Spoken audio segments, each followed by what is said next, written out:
Sabe aquela história que você ouviu na escola de Dom Pedro gritando independência ou morte? E se eu te dissesse que tem muito mais por trás disso? Acomode-se, respire fundo e vamos voltar para 1822. Mas antes, deixa um like, comenta e se inscreva para mais histórias relaxantes como essa.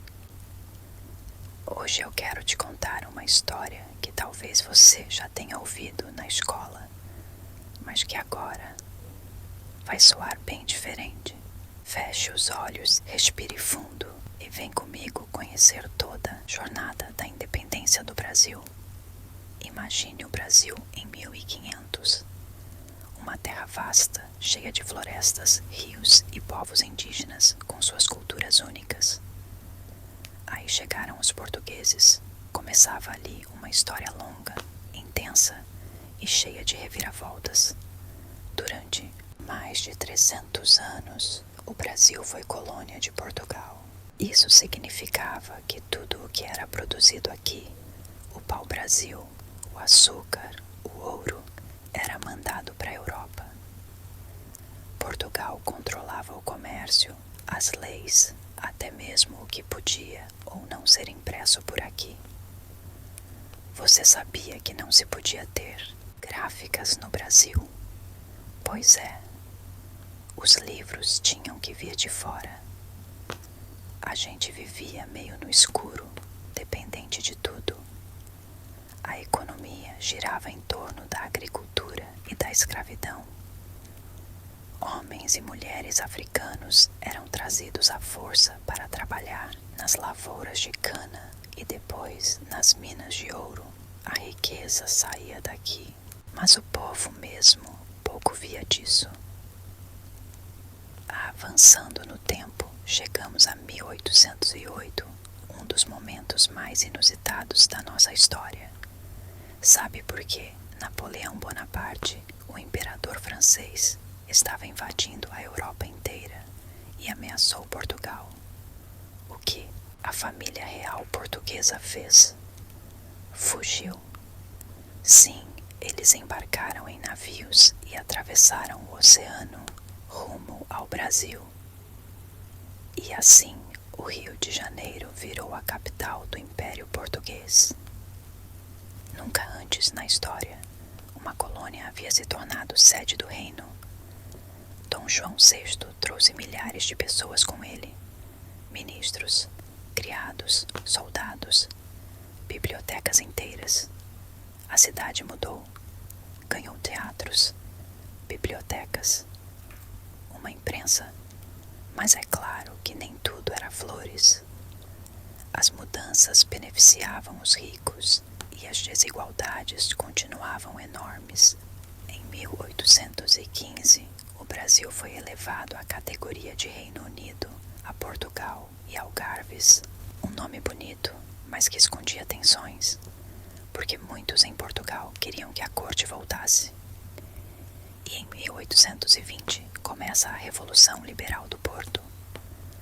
Os portugueses exigiam a volta de Dom João e a reinstalação de um governo constitucional em Lisboa. Com medo de perder a coroa, ele cedeu. Voltou para Portugal em 1821, mas deixou seu filho Dom Pedro como regente aqui no Brasil. Dom Pedro era jovem, carismático e estava dividido. De um lado, a pressão das cortes portuguesas exigindo sua volta. Do outro, o povo brasileiro, especialmente os grupos mais influentes, pedindo que ele ficasse. A tensão chegou ao ápice em 9 de janeiro de 1822. Foi quando ele disse a famosa frase: "Se é para o bem de todos e felicidade geral da nação, diga ao povo que fico." Era o dia do fico, e foi aí que a separação começou a se desenhar de verdade. Dom Pedro começou a governar com mais independência. Nomeou José Bonifácio como ministro e cercou-se de conselheiros brasileiros. Criou o Conselho de Estado e convocou uma Assembleia Constituinte. Portugal não gostou nada disso. Continuava enviando ordens para que Dom Pedro voltasse. E então chegou o dia 7 de setembro.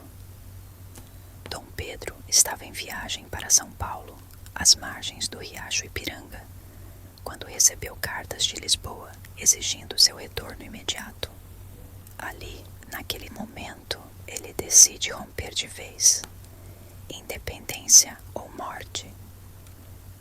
O grito pode não ter sido exatamente como está nos quadros. Talvez nem tenha sido um grito, mas simboliza a ruptura. Dom Pedro proclamou a independência do Brasil e logo depois foi coroado imperador como Dom Pedro I. Mas a independência não aconteceu de forma mágica. Em várias partes do país ainda houve resistência portuguesa. Lutas importantes ocorreram na Bahia, no Maranhão, no Pará, no Piauí. Algumas batalhas duraram até 1823. Com o tempo, o novo império foi reconhecido por outros países. Os Estados Unidos foram os primeiros. Depois veio a Inglaterra, que ajudou a mediar o processo. Mas não de graça. O Brasil teve que pagar uma indenização milionária a Portugal. E assim começava um novo capítulo na nossa história. Mas será que tudo mudou de verdade? A independência foi política, sim, mas para muita gente, especialmente os escravizados, os indígenas, os pobres, a vida seguiu igual. Ainda assim, a independência foi um marco, um passo importante para que o Brasil começasse a escrever sua própria história. Hoje a gente celebra o 7 de setembro como símbolo da nossa independência. Um dia para lembrar que o Brasil, mesmo com todos os desafios, escolheu caminhar com suas próprias pernas. E assim, com calma, carinho e um pouco mais de conhecimento, a gente termina essa jornada. Se você gostou dessa história, se sentiu mais leve ou aprendeu algo novo, deixa seu like aqui no vídeo. Escreve nos comentários o que mais você quer ouvir aqui no canal. E claro, se inscreve para não perder nenhuma história. Muito obrigada por estar aqui. Boa noite e até a próxima história.